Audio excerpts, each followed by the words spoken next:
Hello everyone. Today we are going to be talking about the present simple, otherwise known as the simple present in English.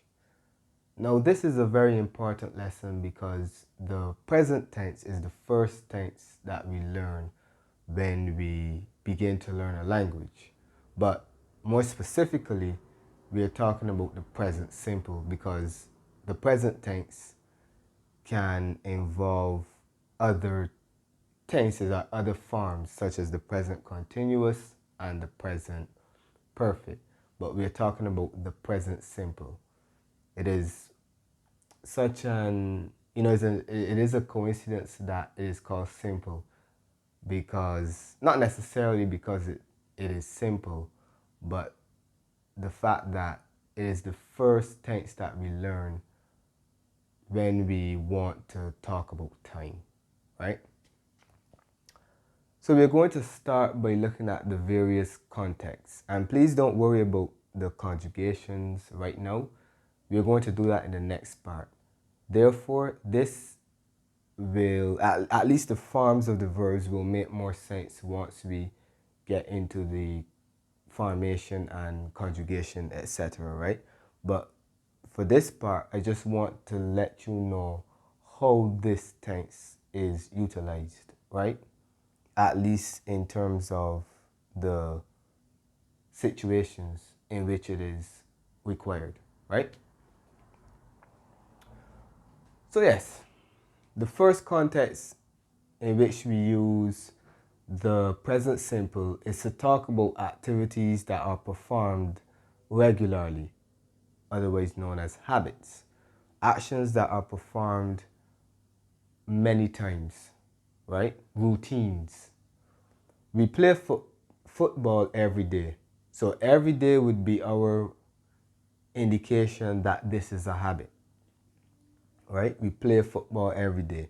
As you see, I would have highlighted the verb. Susan goes to bed at midnight. Yep. Even though we do not have a marker to indicate that this is a habit, it can be understood by context that it is a habit, right?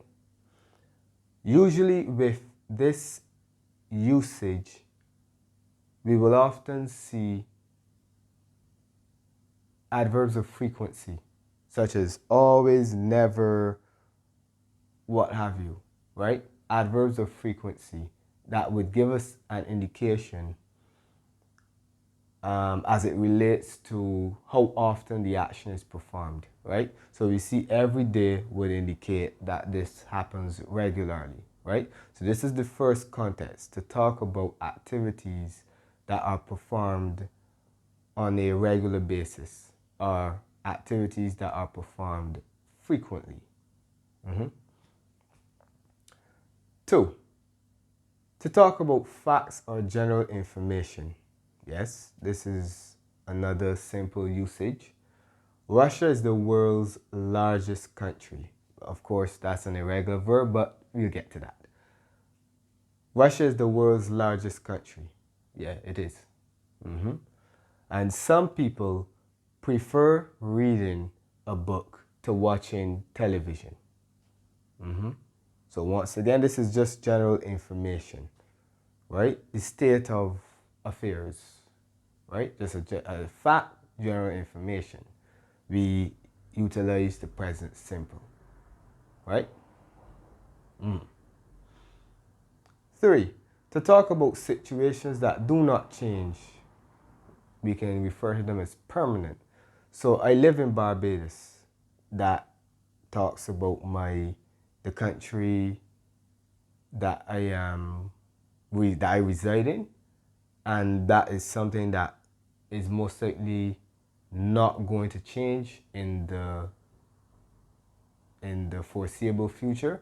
So I can use the present simple to express that, right? To express that. I live in Barbados. She works at the hospital. Again, if this indicates not necessarily that she's currently working at the hospital, like actually at work, but it's just talking about the fact that this is her current state, yes, but this is going to continue for the foreseeable future, right? So yes, she works at the hospital. I live in Barbados, right?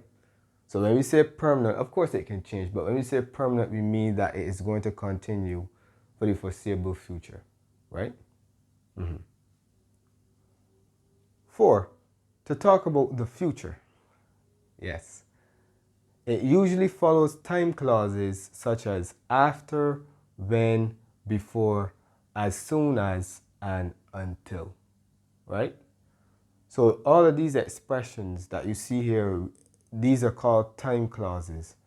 And after these, we use the present simple. If the future was mentioned, sometimes it could be mentioned previously or it could be mentioned after. But this is used with the future. So we use these expressions with the future tense, right? Not with the future tense, but with a sense of with the sense of the future, but we use the present simple. In this context, the present simple is going to be expressing the future, right? So we use it with these expressions, what we call time clauses, right? So I will give it to you as soon as the class ends. As soon as. This expression indicates that this is something that has not happened yet. Okay? So when I say the class ends, I actually mean the class when it ends. So it hasn't ended as yet. Right? So this expresses the future. So when we have these time clauses such as soon as, until, when, etc., they are followed by the present simple, right? But what is mentioned before that would be the future tense. As you see, I will give it to you. That is the simple future, right? That's right. Similarly here, we will travel when we have enough money. So this will happen when this will happen when this happens.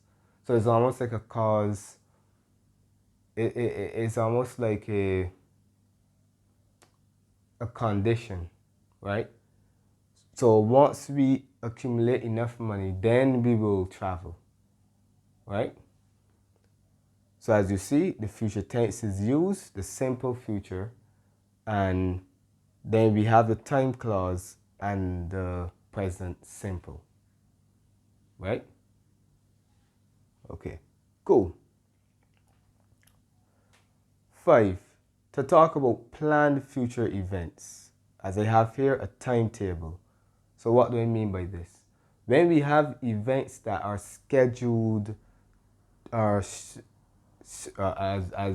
this is another pronunciation, well, yes, scheduled or scheduled, right? You know what I mean. There's some variation with that pronunciation, right? But when we have certain events that are supposed to start at a particular time, we use the present simple, even though we're talking about the future. For example, the bus leaves at 7 a.m. tomorrow, right? This is talking about the future, but we have utilized the present simple because this is a fixed time. This is an arrangement. Anytime we have an arrangement, we utilize the present simple. So the bus leaves at 7 a.m. tomorrow. Similarly, school starts at noon. This could refer to the present and it can also refer to the future. School starts at noon. That could be the time that school normally starts at, but it could also be the time that it starts on a particular day in the future. Right? Because I can say school starts at noon on Tuesday and today could be Sunday. You see what I mean? So anytime we're talking about the future, or talking about future events that have been planned or arranged, we use the present simple. You're usually going to see this with time. When an event is supposed to start at a particular time or something is supposed to happen at a particular time, in the future, we are going to utilize the present simple, right? Good. 6. To talk about zero conditionals. I know it's a big fancy term, but I'll explain. These are used to describe something that always happens, right? Or is always true. So that is what we use a zero conditional for. Either to talk about something that always happens or something that is always true. Right. The first part uses if to describe the condition, and the second part describes the consequence. So we have a condition in the first part with the if, and then the result in the second part, right? So if it rains, the grass gets wet. And in this structure, both parts have to utilize the present simple, right? So we use the present simple with the if and what follows. So we use it with the condition as well as the result, right? If it rains, the grass gets wet, okay? So this is something that always happens, and it is also something that is always true. You see? So this is what we call zero conditionals. To talk about something that is always true or always happens, right? And to structure it, we use the present simple in both parts, in both clauses. The condition with the if as well as the result, right? So if it rains, the grass gets wet. Similarly, if she says so, it is true. This is talking about something that is true. So if she says so, it is true. You see, both verbs are conjugated in the present simple. I can also change the order and say the grass gets wet if it rains. It is true if she says so, or if she says so. So this is what we call zero conditionals. This would also relate to point 2 in the sense that it is talking about facts or something that is always true, right? Yes. So I hope that my explanation was clear for that one. And 7, to talk about very short actions that are happening right now. Messi tries to shoot. So if we're talking about an action that is happening right now, but it is so short, right? Or is very short, we can utilize the present simple. If this is an action that is taking place right now, but it is actually going to take a while, then we have to utilize the present continuous. It would be incorrect to use this form to talk about an action that is happening right now, but that action is actually a long action. So you're going to hear this in commentary for sports. Messi tries to shoot. This means that right now he's actually attempting to shoot, right? So this is something that you will also see very often. Another usage, we use it with stative verbs, verbs that do not describe actions but rather states.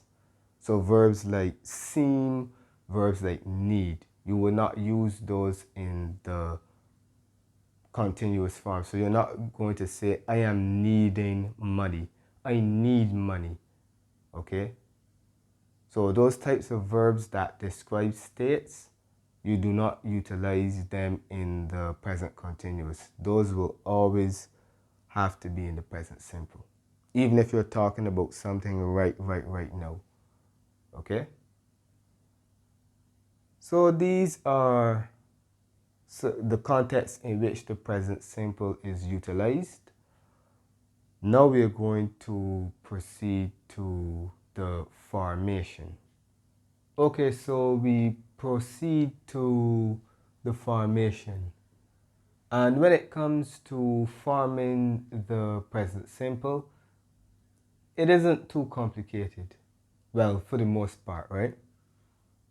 So we are going to use the infinitive of the verb. The infinitive refers to the verb in its base form, which means that the verb has not been conjugated to agree with a particular subject, right?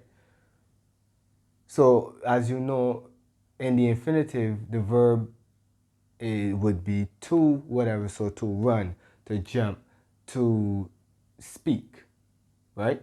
So all we do is remove the to, and this is the conjugation that we're going to use for most subjects in the present simple.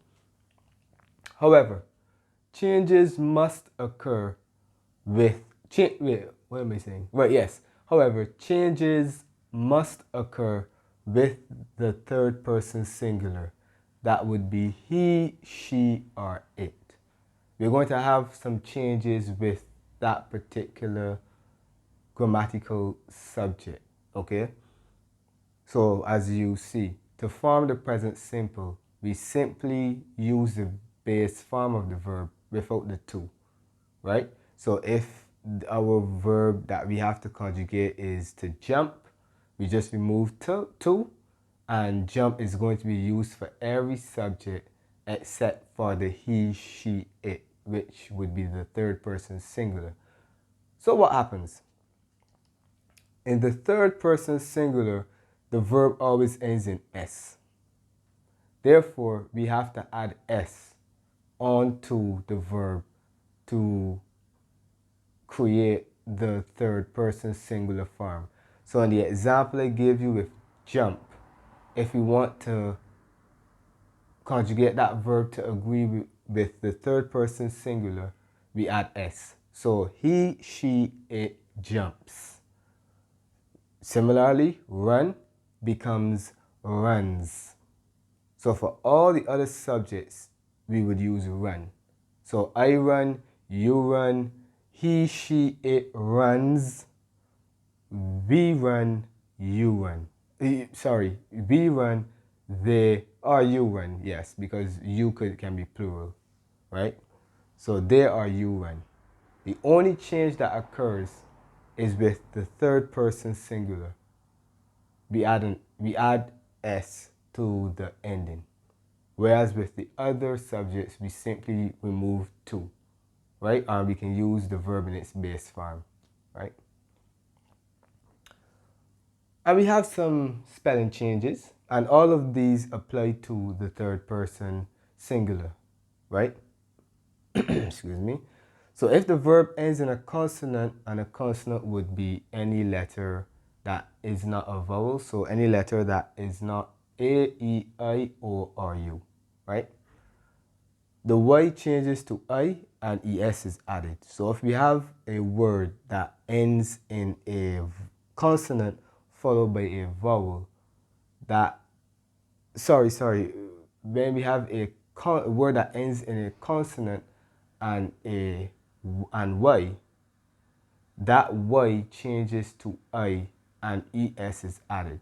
For example, party, that ends in TY. T is a consonant and it ends in Y. So what do? The Y changes to I and we add ES. Similarly, study, it ends in Y, but it is preceded by a consonant in D.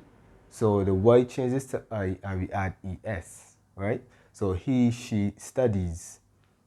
Reply ends in Y. It is preceded by L, right?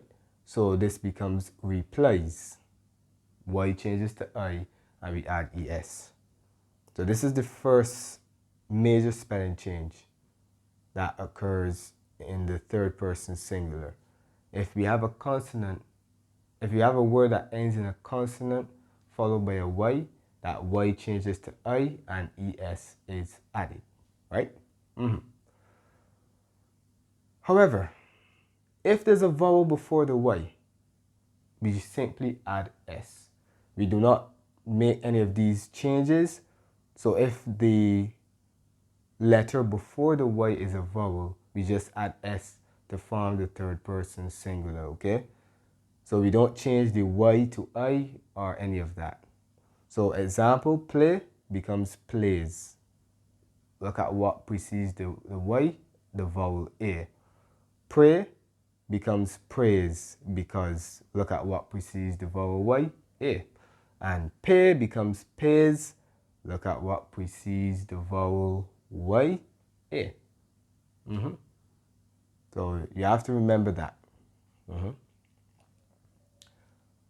And finally, in terms of spelling changes, es is added to verbs that end in s, double s, x, sh, or ch. Right? If you see a verb with these endings in English, in the third person singular, we have to add es to form the present simple. So cross becomes crosses, as in you cross the street. So he or she crosses the road, right? Fix becomes fixes. That's right. That ends in X. Push becomes pushes, ends in SH. And catch becomes catches, ends in CH. So anytime you see a verb that has these endings, the third person singular present simple conjugation is going to be formed by adding es to these endings. Okay? So these are important not only for your writing, but also your speaking because you want to pronounce. You can't say he fixed, right, and you add an S instead of ES, right? So these are important to mark or note when you're speaking as well, all right? So these are the rules when it comes to the formation. Now I'm going to show you what happens when we want to create negative sentences and what we do when we have questions. Okay, so we have reached the final segment of this lesson. Okay, I hope that you have been enjoying it thus far. We're going to end off with negation and questions. Okay, so what do we do when we want to form negative sentences? Okay, so when it comes to negative sentences, do not and does not have to be used. Do not and does not. Okay, why do we have two options? Yes, because it is going to depend on the subject, right? Do not is going to apply to plural subjects and does not is only going to apply to the third person singular. Okay? Do not will be used for every other subject apart from the third person singular. So when we want to form a negative sentence, this is the negation markers. Do not and does not. Once again, do not, we use that for plural subjects, including you, and does not will only be used for the third person singular. Okay? Where does it go? So do not or does not is placed before the verb, right? So this is how we make a sentence negative. I do not like cockroaches. Ah, sorry. I had to mention I. So do not will be used for do not be used for every other subject, right? But I didn't mention I. I talked about you, but I would also take plural verbs. So I and you, but all the other subjects would um, would be plural naturally, right? But does is only for the third person singular, right? So I do not like cockroaches. She does not believe in God. So you see our verb is believe in the second example and our verb is like in the first example. This is the basic formula. We have the subject, do not or does not depending on the subject, the verb, and then the rest of the sentence. So if I wanted to make this affirmative, I would just have to remove do not. I like cockroaches. Hell no. I like cockroaches. And she believe, but pay attention here. If I remove does not and I make it affirmative, believe has to be believes, because remember, in the third person singular, the verb will end in S. So we add S to make it uh, agree, right? So it will be she believes in God. All right. So just a quick recap. So we use do not for I, you, we, and they. And we only use does not for the third person singular, he, she, or it. Okay? Right. So that's when we want to make negative, we simply put it before the verb. Okay? Now, when it comes to questions, we have two types of questions. We have affirmative and we have negative. So we already know how to form a negative sentence as well as an affirmative sentence. So when it comes to questions in the affirmative, do or does is placed at the start of the sentence. So we put that at the start. Does he want to win? And before we do that, let me just briefly go back to do not or does not. Sometimes you're going to see don't or doesn't. These are contractions. They're just shortened forms of these negation markers, right? So the two words become one, all right? That's just a by the way. But back on point. Does he want to win?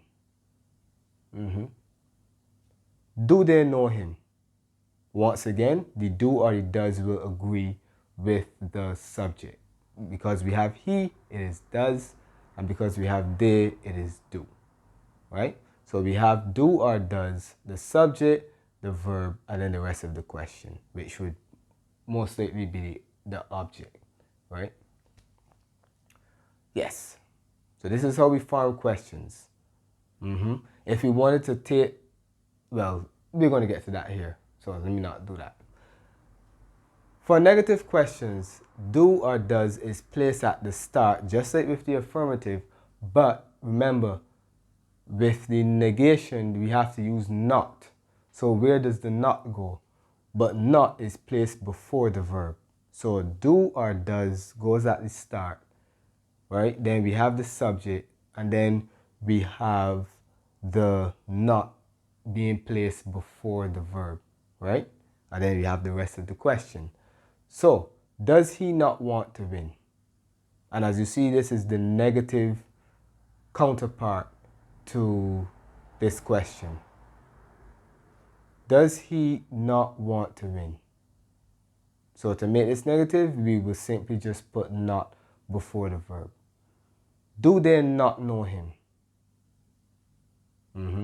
I could also say, doesn't he want to win? Right? So when we have a contraction, the he will go after. So doesn't he want to win? Or don't they know him? Right? So if we have a contraction, the subject will go after the do not, because the do not will fuse and the does not will fuse. So this is the basic structure. do or does, the subject, not, verb, rest of the question. Right? We just put that. Rest of the question. Yeah. That was unnecessary, but you know. Okay.